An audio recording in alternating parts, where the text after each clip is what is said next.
What is going on, folks? Welcome back to the channel. I'm back again with another video, this time doing an instant reaction of the Browns and Packer games. What a week, right? Just uh, either defensive slugfest or big scores going on here. So it depends on the players you have and the type of games you're observing. But like there was so much to talk about this week from a fantasy standpoint. So let's jump into this one. From the Browns side, there's not much to talk about here from the QB position. Joe Flacco was pedestrian, to say the least.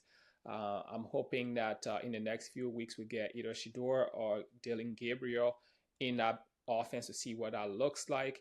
None of the pass catchers really did anything of note for the Browns. Really, the story in this game is Quinshon Judkins.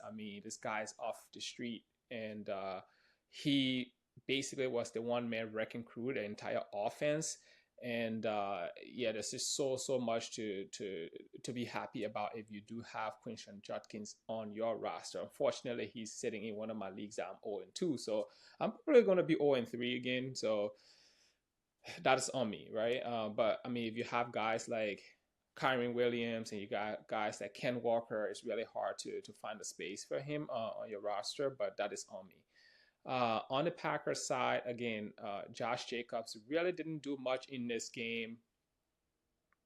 Josh Jacobs really didn't do much in this game. What? 16 for 30. There was so many turnovers and tackle for losses going on in this game that it was really hard to get anything going on both offenses.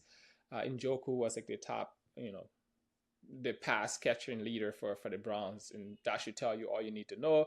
We saw some life uh, from Golden finally. I think it's just like a bunch of injuries in that offense.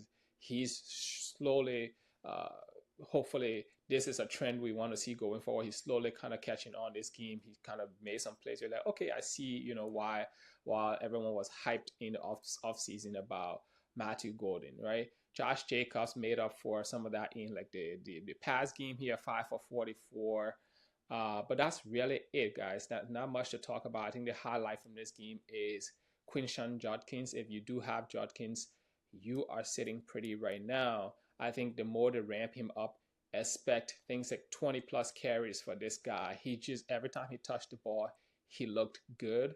I was so upset on that one play where they had the ball at the 1 yard line, and they decided to roll out Joe Flacco for a bootleg and a passing touchdown. I was like, just give it to him 3 times, right? And that's, we'll all be happy with it. I think they kicked a field goal on that play. The next time around, they gave him the ball. So really, really great things here. And so, yeah, I'll definitely be back with more on the other games. But from a fantasy standpoint here, I think there will be better days for your players on the Green Bay offense and the Browns players. I just think these two defenses are probably the best defenses in the game right now. If you had them, you're probably reaping the benefit. There was so many like sacks and takeaways in this game.